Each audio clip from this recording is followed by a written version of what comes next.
Magandang umaga po mga kapatid. Hello.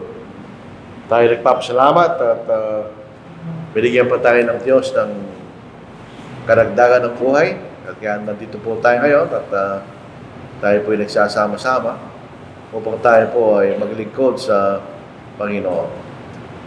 So ating po pag-aaralan, medyo umalis muna po tayo sa parable. Tuloy na susunod na linggo. Ito'y tungkol po sa bagay na ito. Ano itong tinatawag na compromise? Ating pag-aaral. Ito pong bagay na ito, tinatawag na compromise, hindi ito masama sa lahat ng pagkakataon. May mga sa ibang larangan, sa kumpanya, na kinakailangan magkaroon ng compromise para maayos. Sabi, yun po ay isang normal na nangyayari sa ganung kalakaran. Pero pinag-uusapan natin sa larangan po ng pananampalataya. Sa larangan ng pananampalataya, katulad sa ibang larangan ng mga tao na nagkaipon, hindi natin maiwasan yung magkakaroon tayo ng pagkakaiba. Normal lang po yun.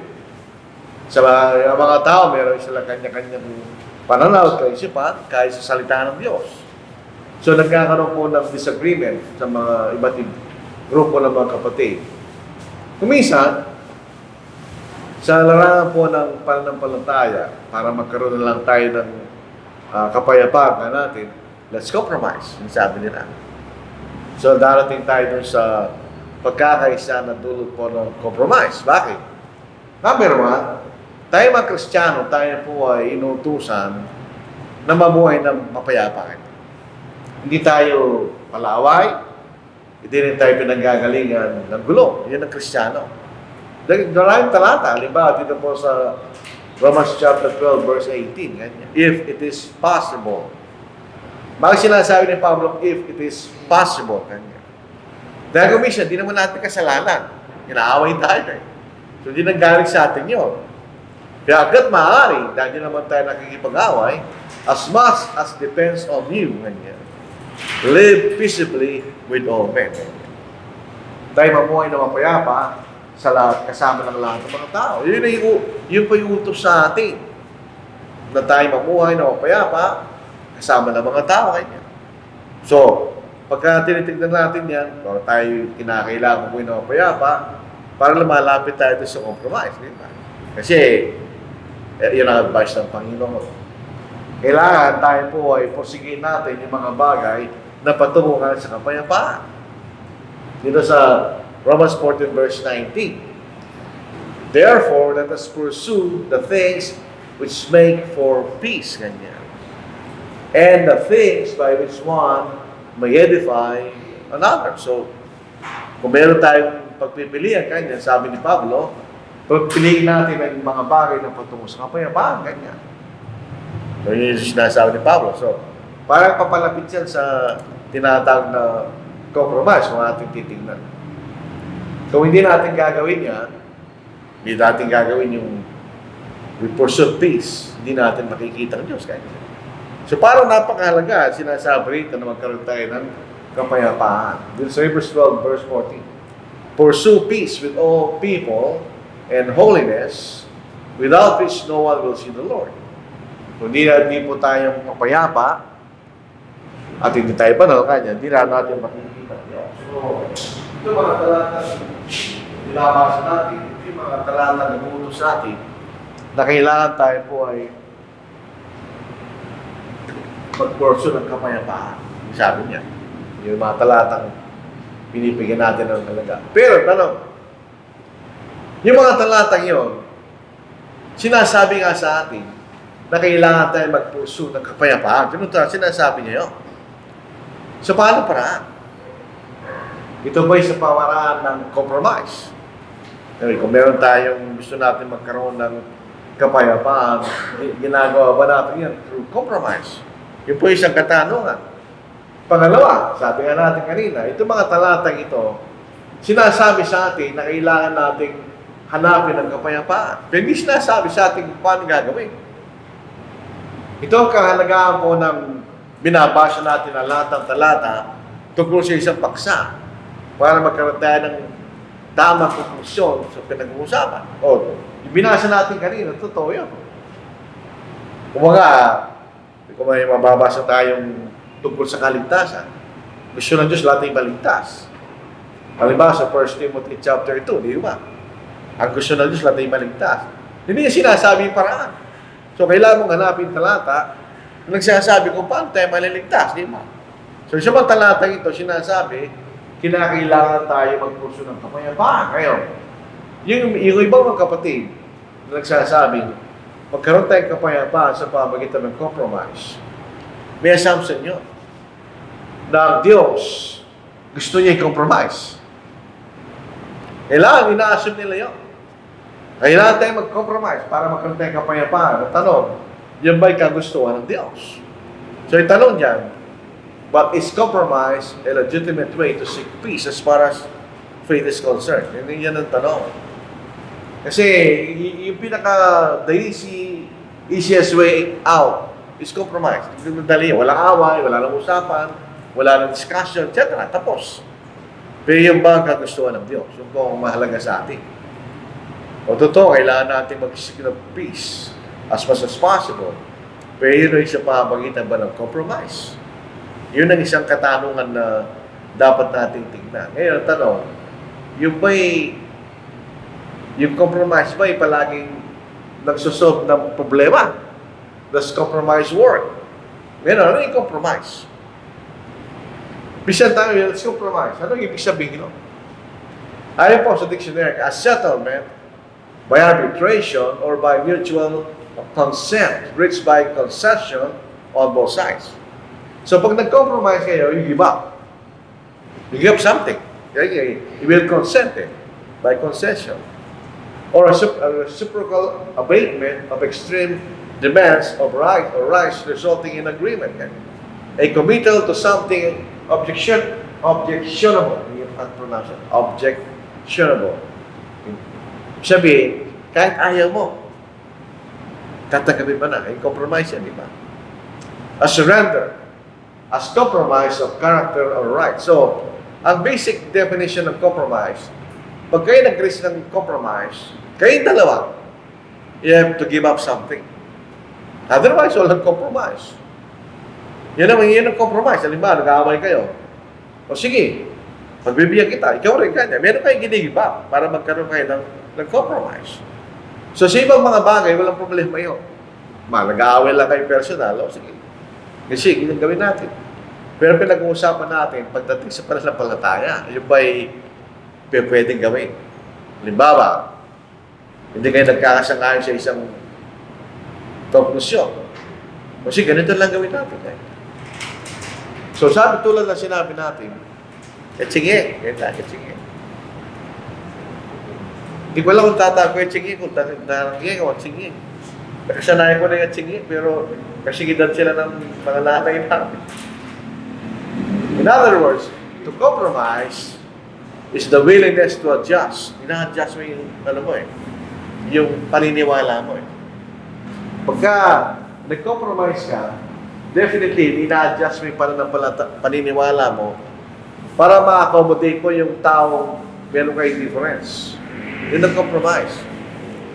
In other words, you are willing to settle for less than your conviction. Ganyan. Yun ang compromise. Meron kang bibitawan sa yung paniniwala. Yun ang compromise, di ba? Ngayon, may problema yun. Pagdating sa pananampalataya, halimbawa, may problema yan, halimbawa, paano tayo magko-compromise sa isang taong di naniniwala sa Diyos? Kapitbahay mo, inaaway ka. Kaya ako, hindi naniniwala sa Diyos. O sige, okay, hindi ka naniniwala sa Diyos. Compromise na yun. Hindi, sabi mo, pagka gusto mong settle yun, mag-uusap kayo doon sa issue ng atheism at saka Diyos. Pero pag sinabi, o sige, okay na, compromise yun. Halimbawa, paano ba tayo magko-compromise sa mga Baptists na hindi sila naniniwala ng bautismo ay kailangan sa kaligtasan? Hindi pwede, di ba? Pag nag-compromise tayo sa Baptist, matatagay mo yung paniniwala niya na ang bautismo hindi mahalaga sa kaligtasan. Pababayaan mo na lang siya. Sige, mag-baptismo kayo. Okay lang. Pero tayo fellowship, you compromise. Dahil ang tingin sa'yo ng Baptist, okay na sa kanya, naniniwala ka tulad ko kasi pumayag siya kanya.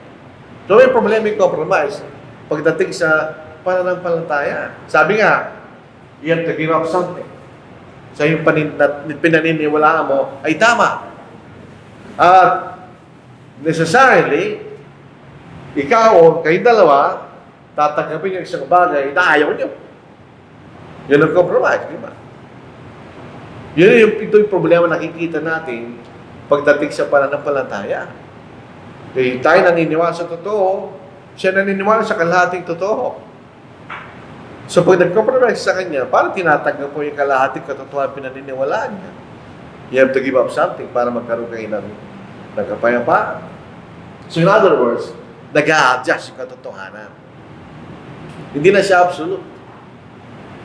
Sa lahat ng larangan, kung sa politics gano'n, walang absolute truth doon. Nagbabago yan ayon sa pangangailangan ng tao. Kaya nga po sa politics, kailangan mo yung absolutely o maraming pagkakataon, they compromise. Kung merong bill na gustong ipasa ng isang senador o congressman, siyempre may lalaban to. Na hindi kanya, ito problema dyan. O mag-uusap sila na, sige kanya, ay adjust natin. Yun lang yung compromise. Eh. So yung original intention nung nagpapasa ng bill na wala. Dahil in-adjust niya yung kanyang bill para maging batas. Sa katotohanan, ang katotohanan ng Diyos, hindi absolute yan. Hindi siya pwedeng baguhin. Kasi wala labas siya mali. Ang binabago natin ay sapagkat ang tao nagkakamali. So ina-adjust. Pero ang Diyos siya nagkakamali. So yung katotohanan niya kahit ano mangyari. Meron kami nakakausap, mga Baptist, pagka didiscuss yung bautismo. Meron siya sinasabi, paano ka nang may sakit siya? Nasa ospital sa kanya. At nararan niyo siya na kailangan mabautismohan. Paano niya gagawin yun? O kaya, ito yung pinaka-classical na excuse. Paano papunta na kayo sa tubig? Ganyan. Tapos ma-aksidente na namatay. Sabi namin, bahala ng Diyos, no? Pero hindi binabago katotohanan ng bautismo kailangan. So parang ginagawa nila yun, para i-adjust natin yung ating tinuturo ng bautismo kailangan sa kaligtasan. Pero katotohanan, ang katotohanan ng Diyos ay absolute. Pag hindi ka na bautismo, hindi ka maliligtas under any circumstance. Kasi may mga extreme situation na totoo nangyari. May mga may sakit sa ospital, gusto ng pamautismo, binautismo nila. Maraming paraan nyo. Pipirma lang yung doktor na waiver. Kung ano mangyari dyan, hindi mo problema yan. Kaya ipirma ka sa ospital. Tapos ilalabas siya pa samantala yung pasyente, bautismo, balik sa ospital. Pwede mangyari yun, di ba? Pwedeng mag-compromise tayo sa under circumstance na ganito, huwag natin sa bautismo ha. Yung bautismo na bilang wisik, yun po ay resulta ng compromise. May isang tao na gusto mabautismohan at siya'y bedridden, hindi ko, sige, bisikin natin ganyan. Yung instance na yun, naging naulit hanggang sa maging doktrina na yung wisik. Dahil na-adjust sila yung katotohanan. So, ang mangyayari dyan, pag nagko-compromise tayo, ang katotohanan din na siya absolute. Sino yung absolute ngayon? Tayo. Kasi na-adjust natin yung totoo. So, dito po sa compromise, sabi nga natin, you give up a position, yung posisyon mo para magkaroon kayo ng kapayapaan, o isang posisyon na hindi nyo parehong gusto, o kaya hindi ka nagsasalita. Pagka merong posisyon po yung walang letter I, pagka halimbawa may issue na kailangan pa, hindi ka nagsasalita. Kahit alam mo yung totoo, compromise yun. Kailangan mo sabihin kung ano yung katotohanan. So, ang sagot dyan, does compromise work? Pag pinag-uusapan ay pananampalataya, ang sagot hindi. Kasi kailangan nating patunayan ang katotohanan. Kasi ang ating loyalty mula sa tao, ang ating loyalty nasa Diyos. Kasi ang nangyayari po sa compromise, ang loyalty nyo sa tao. Gusto kong magkaroon tayong kapayapaan, ganyan. So, ganito gawin natin. Huwag na natin pag-usapan yan. Ang loyalty mo sa tao. Pero sa atin, ang loyalty natin ay sa Diyos. Hindi sa tao. Ito sa Matthew chapter 23, 37, 39. Tingnan nyo. Jesus said to him, "You shall love the Lord your God with all your heart, with all your soul, and with all your mind." Although alam po ng Panginoon na tao lang tayo, kung tayo po ay nagkakamali, pero yun ang ating standard. Ang ating loyalty ay sa Diyos. Bakit niya sinabing with all your heart? Yung damdamin mo kanya. With all your soul, yung buhay mo kanya. And with all your mind, yung isipan mo kanya. Yung nakatuon lang sa Diyos. This is the first and great commandment. And the second is like it. You shall love your neighbor as yourself. On these commandments, hang hold the law and the prophets. In other words, lahat ng kabuuan ng kausan ni Moises, doon lang pupunta sa dalawa na yan. Labakan mo ang Diyos, malimut ka po mga kanya. So, yung pangalawa, nakatuon, nakabase sa una. Kaya mamahalin mo yung kapwa mo dahil mamahalin mo ang Diyos. Hindi ba ganun yun? Yung second ay bunga ng una. Yun yung sinasabi sa atin. So, ating loyalty ay nasa Diyos. Hindi sa tao. Kasi ang tao, tulad ko, tulad natin, pwede tayo magkamali. Kung ang loyalty lang sa tao, nagkamali yung tao, hindi patay ka. Pag loyalty sa Diyos, ang Diyos yung nagkakamalian. So kahit anong gawin natin, totoo yun, hindi tayo maliligaw pag tayo nasa Diyos. Pero pag nag-compromise tayo, ang kagustuhan mo lang, magkaroon ng kapayapaan sa tao yun. Anong ginagawa sa Diyos? Wala, disregard ng Diyos kung sinasabi niya. Basta tayo kanya, mag-usap tayo. Magkasunod tayo. Pabayaran natin kung sinasabi ng Diyos. Yun ang nangyayari sa compromise. Kasi kaya pag hindi tayo nag-compromise, ay meron tayong obligasyon na i-discuss natin yun. Pag-usapan natin at batayin natin ang katotohanan. So, pagka hindi na Diyos ang ating guide, ang ating basihan, magkakaroon tayo ng problema. Tingnan nyo. No one can serve two masters, for either he will hate the one and love the other, or else he will be loyal to the one and despise the other. You cannot serve God and mammon. Sa ibang salin, riches, ganyan. Ano ibig sabihin niya? General principle yan eh. In other words, pag mahal mong Diyos, at meron ka pang iba, nakapantay ka sa Diyos, hindi pwede yung kanya, either na mamahalin mong Diyos at kapuputan ng isa, o mamahalin mo isa, kapuputan ng Diyos, kanya. So when you compromise, nahati ang loyalty mo. Saan ang loyalty mo? Sa Diyos o sa kapatid? Nahati yan. Kung sa Diyos, mas isa ka na, diyan sumasangayin sa'yo. Kaya compromise. Pero kung sa tao, let's compromise. Patay ang Diyos. Dahil nawawala rin kanyang katotohanan. Kaya yung dalawang tao na nag-uusap, wala na yung Diyos. So magkakaroon tayo ng conflict of loyalty pagka tayo po ay nag-compromise. Tignan nyo. Sa ibang bansa, fortunately, hindi ko alam sa atin. Pero sa ibang bansa, may mga Church of Christ na nagkakaroon ng fellowship sa mga denomination. In other words, kumisan, may nabasa ko sa isang magazine ng mga kapatid. Isang linggo, inimbento nila Baptist preacher. Tapos yung preacher sa Church of Christ, pumunta sa Baptist Church. Anong gagawin mo to? Paano ka pupunta sa isang Baptist Church na hindi ka babatuhin? Hindi ka magtuturo sa baptismo. Magtuturo ka sa malambot na pangangaral, paano sila mag-aaral sa'yo? Kaya hindi yung baptist na pupunta sa atin. Hindi siya magtuturo sa baptismo. Ibang tuturo niya.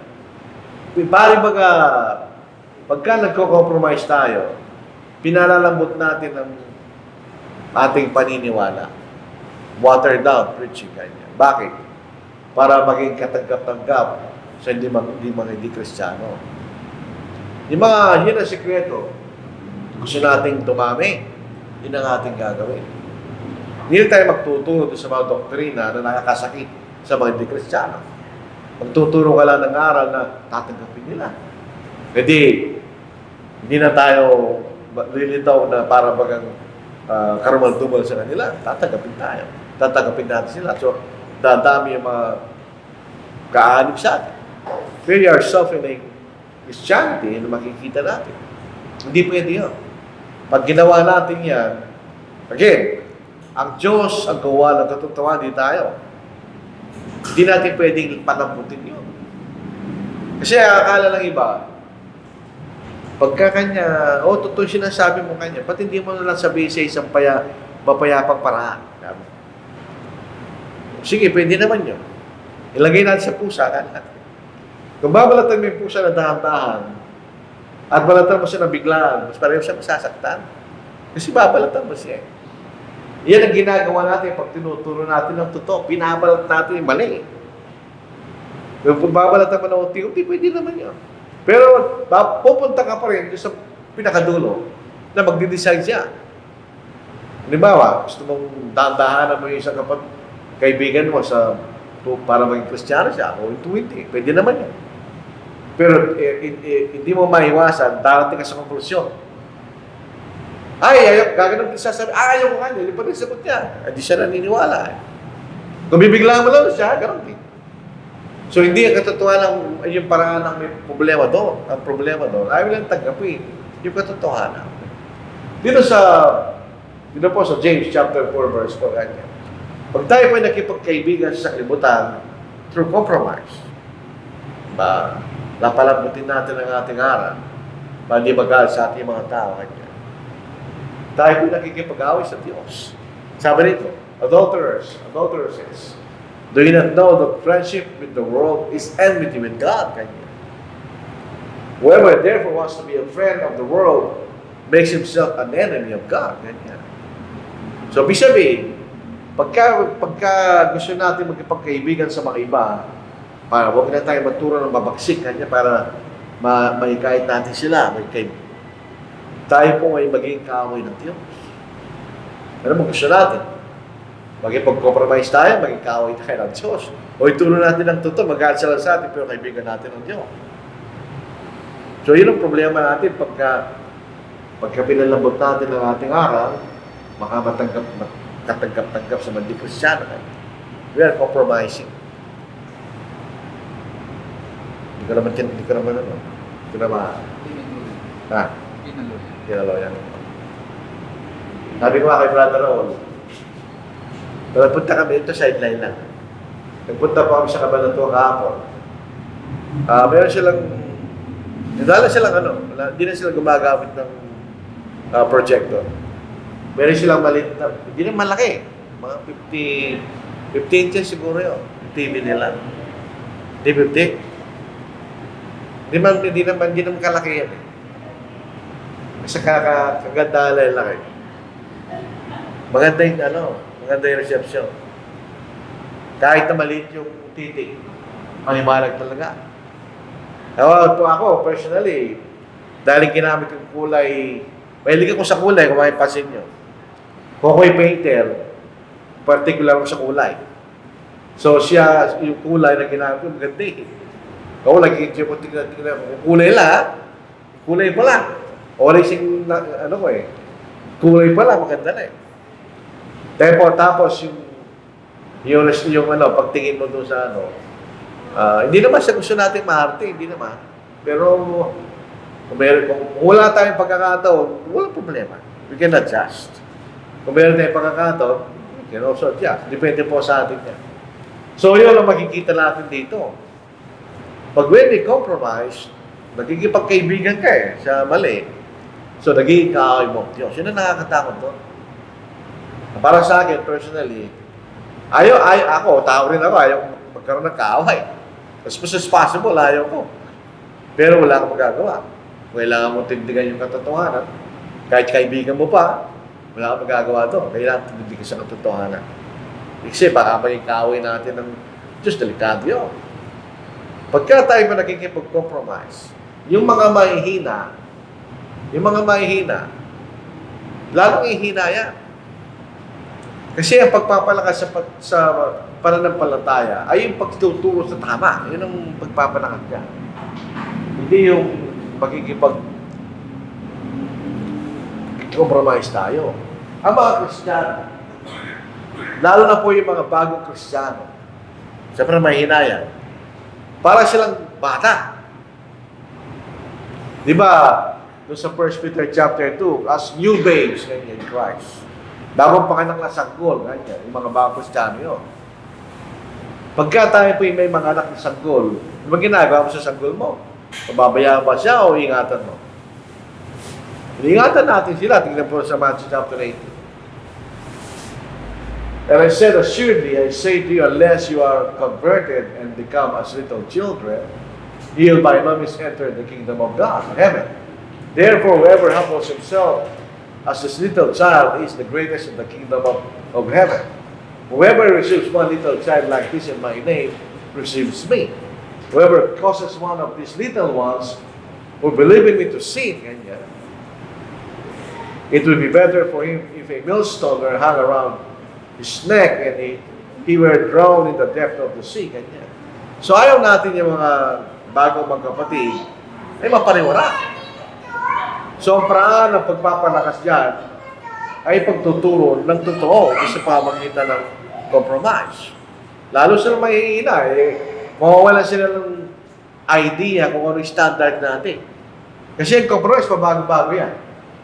Pabago-bago yan, depende sa sitwasyon o pinag-uusapan. Pero pagka tinuturo natin ng totoo, hindi nagbabago yun, mga kapatid. Tingnan niyo nangyari kay Pedro. Si Pedro, sa Acts chapter 15, siya pa nagsabi, tinanggap na ng Diyos ang mga intil. Siya pa nagsabi, no? Ako ang nagbautismo kay Cornelius, etc. Pero pupunta siya sa Galatia, chapter 2. Anong ginawa niya? When Peter had come to Antioch, I stood him to his face. Tingnan niyo. Si Pablo, sabi nila si Pedro ang unang pope. Parang hindi totoo eh. Hindi talaga totoo. Si Pablo, pinakahuling apostol na naging apostol. So kung titignan natin seniority, mas senior si Pedro. Pero pinagalitan niya si Pedro. I stood him to his face, ganyan. Because he was to be blamed. Bakit? For before certain men came from James, he would eat with the Gentiles. Wala si James, taga-Jerusalem yun eh. Kumakain siya kasama ng mga But when they came, dumating na si James, kasama yung mga Hudyo, he would separate himself, fearing those who were of the circumcision. So nag-compromise siya ngayon. Nung wala pa yung mga Hudyo, mga kapatid, kumakain siya kasama ng mga Nung dumating sila, hindi niya kumain. Ano nangyari? And the rest of the Jews also played the hypocrite with him, so that even Barnabas was carried away with their hypocrisy. Natisod sila lahat. Pero tingnan nyo, si Barnabas, hindi naman bagong Kristiyano yan. Si James, hindi rin. Pero natisod sila dahil kay Pedro. Lalong-lalo na kung yung mahinang kapatid. Natitisod sila. Dahil anong ibig siya natisod sila? Si Barnabas, hindi siya conforme doon. Kailangan tayo makikain sa mga kapatid na yan. Ganun sila. Nakita na si Pedro, hindi na sila kumain. So, ano makikita ngayon ng mga bagong kapatid na nakikita na ngayon? Hindi na tayo makikain sa mga intil. Hindi na sila alako sa pananampalataya. Dahil ang pananampalataya, walang kaunayan lang kung saan tayo nanggaling, anong lahi natin, etc. Kung dito sa katotohanan, tayo nasa katotohanan. So, yun ang problema nung tinatawag na yun, na compromise. Nag-compromise si Pedro eh. Ang dapat ginawa ni Pedro, kumain kayo, kasama natin mga intil, kapatid natin itong mga ito. Yun dapat niyang ginawa. Dati na nararapat, pareho tayong mga Kristiyano. Gano'n, nagpumalis siya eh. Dahil natatakot siya sa mga Kristiyano kasama ni James.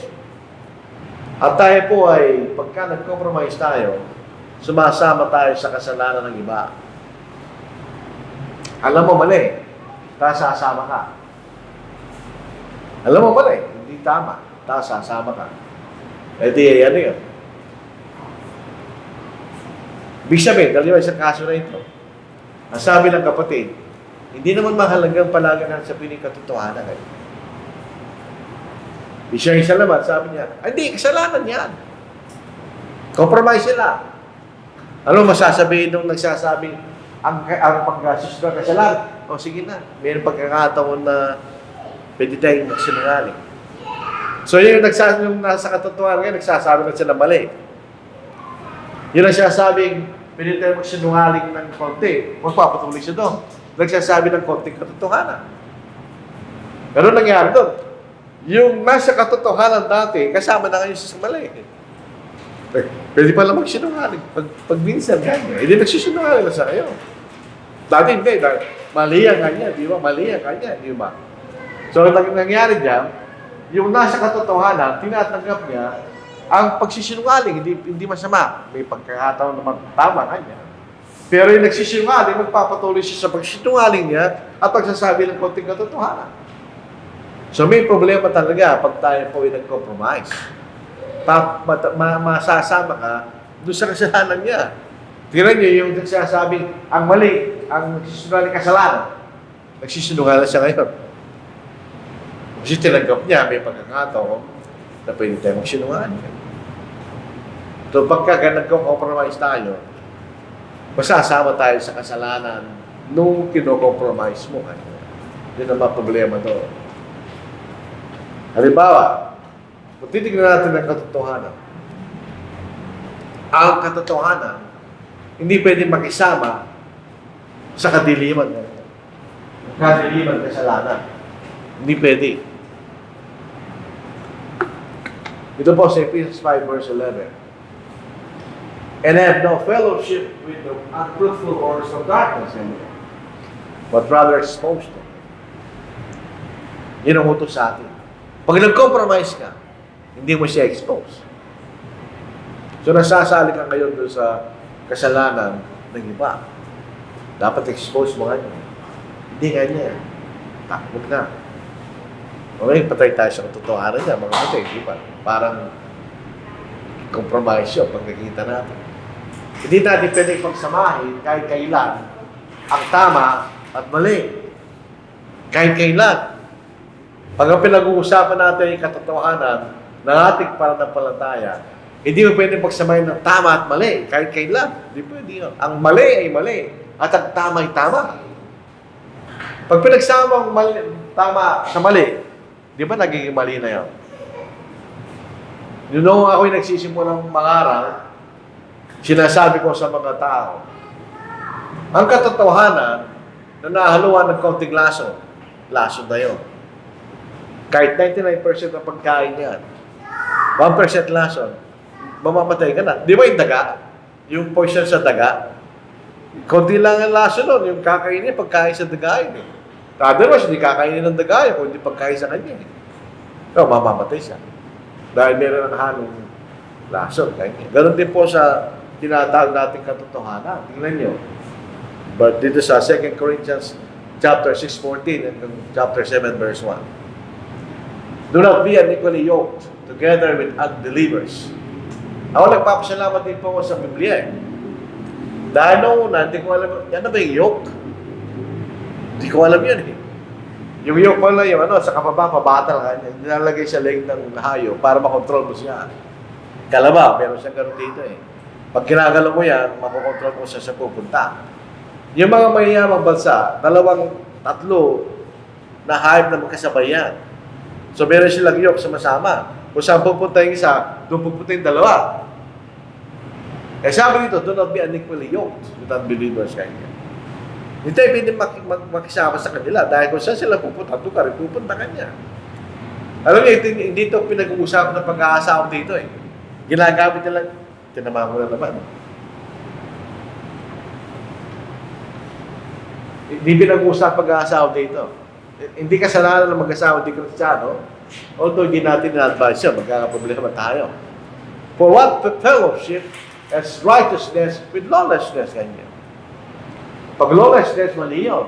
Eh, walang pakikisama ka ng tama sa mali. And what communion is light with darkness. Hindi po ito sa physical sense. Ang light ay katotohanan, ang darkness ay kasalanan, kanya, wala rin. And what accord has Christ with Belial? Ang Belial, yun po ay sapangan ni Satanas, kanya, wala rin. Or what part as a believer with an unbeliever? Wala. Hindi tayo pinagsama sa sumasampalataya. And what agreement is the temple of God with idols? Hindi rin. Eh, idols ang Diyos nila dyan ay just Diyos. Ayaw ng Diyos yan. For you are the temple of the living God. And God has said, I will dwell with them and walk among them. I will be their God and they shall be my people. Therefore, come out from among them and be separate, says the Lord. Do not touch what is unclean, and I will receive you.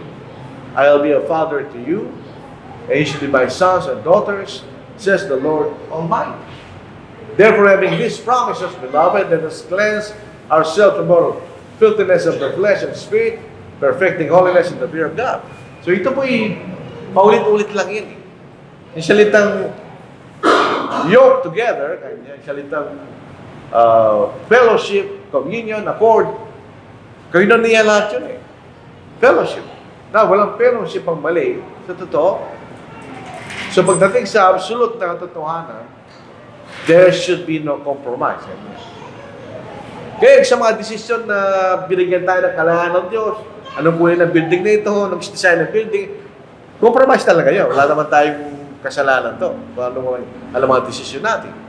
Kaya pag pinag-uusapan ng absolute truth na pinayag sa Biblia, ay hindi pwede yung tinatawag natin compromise. Magkakasala tayo sa Diyos. Tingnan nyo. Ito palagi natin binabasa. Tatlong tao ito eh. Nakala ko isang tao lang ito, pero tatlong tao ito. Number one na tao. Whoever transgresses and does not abide in the doctrine of Christ, does not have. Walang isang tao yun. Yung isang tao lumalampas, hindi na natin sa ating Kristo, hindi kinaroon ng Diyos. Kanya. Ito naman, he who abides in the doctrine of Christ is what the Father and Son. Ibang tao rin yun. Yun ay tapat. If anyone comes to you, apat palang tao, dito to. Apat. If anyone comes to you and does not bring this doctrine, so ibang tao yun. Ito yung nagtuturo na maling aral, do not receive him into your house, nor greet him. Kaya may pangatlo. Sino yung pangapat? For he will greet him, shares in his evil deeds. Pag tinanggap po isang tao na mali ang aral, ikay sumaayon, tinanggap po siya, nagkakasala ka na. Pag tinanggap natin ng maling aral, mayroon tayong obligasyon na sabihin, maling aral mo. Ano yung sasabihin natin? Pero pumasok siya sa atin, wala tayong sinasabi sa maling aral niya, at nangangaral siya sa atin, ay sabi rito, shares in his evil deeds. Kanya. So, kung tatanggapin po ang isang, yung madalas kumatok sa atin, mga saksi, hindi mo siya tanggapin. Oh, pero kailangan pagsabihan, maling aral mo ka, patutunayan ko sa iyo. O pag nagturo siya sa atin, kailangan sagutin. At sabihin natin, patutunayan na maling aral niya. Kung wala tayong sinabi, parang sumasangay sa kanya, di ba? So, yun makikita natin sa mga kapatid. Hindi natin pwedeng maging fellowship at mag-approve sa mga bagay na nagtuturo ng kamalian. Yung, isa na lang, patakot lang tayo. Si J.W. McGurvey, ito po isang preacher in the 19th century. Nagkaroon po ng issue noon sa instrumental music. Sabihin, ito yung mga kapatid na ito, nanggaling sila, pare-pareho silang tama. Galing sila sa mali, pumunta sila ng tama. Pero eventually, may mga kapatid na naniniwala, pwedeng gumamit ng panugtog sa pagsamba. At the same time, may grupo ng mga kapatid na alam, mali yan, hindi tayo dapat gumamit ng panugtog. So, J.W. McGurvey, gusto niya magkaisa. Yung dalawang panig. So, ginawa ni J.W. McGurvey, pupunta siya, although siya yung miyembro ng iglesia walang panugtog. Hindi siya naniniwala sa panugtog eh. Pero pupunta pa rin siya at nangangaral sa mga kongregasyon na may panugtog. Na wala siyang sinasabi dun sa issue. Sa pag-aakala, pag ginawa niya yun, mapapersuade niya yung kabila na give up nila yung instrument. Tingnan sinabi niya. Many years ago, J.W. McGurvey was faced with the church dividing over issues such as the use of instrumental music. He thought he could stem the tide by accepting meeting invitation at congregations that had accepted the instrument. Kung inibig na siya para mangaral, tinatanggap niya.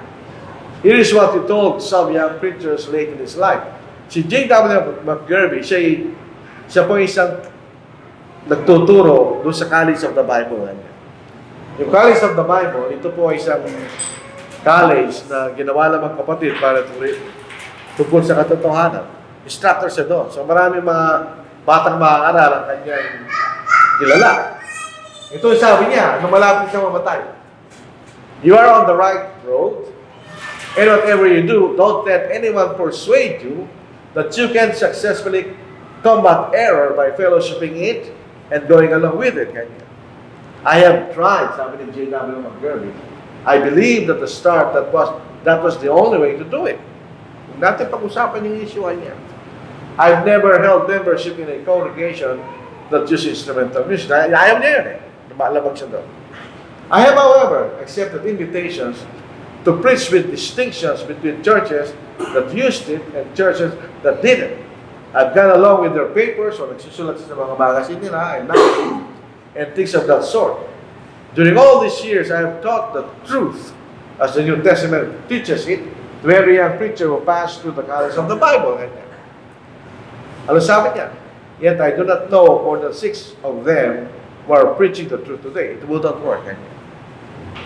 So para malabanan natin ang mali, labanan mo. Hindi ka pwedeng sumama doon sa mga nagtuturo kanya ng mali. Sabi ni J.W. McGurvey, it will not work. Hindi pwede yun. Kung meron tayong issue, doctrinal issue, pinag-usapan, kailangan natin turo yung totoo. Hindi mo natin maiwasan na pag-usapan natin yun. Kailangan ng pag-usapan at ang magiging batayin natin yung banal na kasulatan. Kasi, pag nag-compromise, mawawala na yung totoo. Mawawala na yung totoo na pag nag-compromise tayo. Wala nang dividing line sa pagitan ng mali at ng katotohanan. Kaya lang, pag namanindigan tayo sa katotohanan, may magagalit sa atin. Talagang ganun yun. Lahat yung magagawa. Ayaw natin may magagalit sa atin. Huwag mo turo yung totoo. Pag tinuro po natin yung totoo, wala tayong magagawa. Merong magagalit sa atin pag tayo po ay nag-compromise. Walang compromise ang katotohanan sa mali. Walang compromise yun. Pag tayo po ay nag-associate sa mga taong tuturo ng mali, anong ginagawa natin? Dinibigyan natin ng credence, kailang aral. Kahit na nagtuturo tayo ng tama. Yung po magiging doon. Diba, yung kapatid nagtuturo ng mali, ay sumasangay mo. Tinuturo mo yung tama. Pero, sumasama sa kanila. Anong iisipin ng mga kapatid? Sumasangay ba sa kanila? So, ang mangyayari dyan, pagka may mali, may mali. Kung tayo sumama sa mali, we will compromise. Mahirap gawin po yan, mga kapatid. Lalo kung kay isang makakaral o isang elder, na kailangan manindigan ka sa katotohanan, mahirap gawin yan. Dahil bilang yung mga tao, na tayo po ang mga tao kasi social being tayo eh. Gusto natin lang tagapin tayo ng kapwa nating tao. Natural po yun. Wala namang masama doon. Kaya pagdating sa katotohanan, hindi pwede yun. We have to stand. Kailangan tayo manindigan sa katotohanan. Hindi tayo pwede mag-compromise. Ilan pa ulit ako? Sa Jude chapter 1 verse 3. By the way, ito pong Jude na ito, hindi siya Judas Iscariote. Ito po yung sabi nila, ito na po yung kapatid ng ating Panginoon. Salamat. Sa Jude chapter 1 verse 3, mga minamahal, samantala ako'y lubusang nagsisikat na sumulat sa inyo tungkol sa ating isang kaligtasan. Isa lang. Natagpuan ko, kailangan sumulat upang himukin kayo na ipaglaban ng pananampalataya na minsang ibinigay sa mga banal. Hindi naman tayo ma-break. Kaya kung mayroong circumstance na pwedeng pag-aralan, pag-aralan. Magsimula tayo doon. Pero kung ayaw nila, we have to stand. Sige. Kung yan ang gusto nyo, yung turo nyo. Pero wala kami pakikisama sa mali. Kailangan yan, titimayin mo sarili mo doon sa katotohanan. Alam niyo, tinutulungan mo rin yung nagmali pag gano'n. Kasi pag nakipag-compromise sa mali, binibigyan mo siya ng confidence sa mali niya. Gano'n yun eh. Pero kung hindi ka sasama sa kanya, mag-iisip siya, bakit hindi sumasama yung tao ito sa akin kanya? Lalo alam na rin niya yung issue. Mag-iisip siya. Yung mga dating kasama ko, hindi ko na sila kasama nga mo. Dahil kayo sumang-ayon sa mali. Mag-iisip siya. O tutulungan natin siya. Pero kung sasama ka sa kanya for the sake of peace, hindi mo siya matutulungan. Mananatili siya sa kanyang maling paningin sa mga bagay-bagay. So ito po ang ating Bible study ngayon sa mga ito.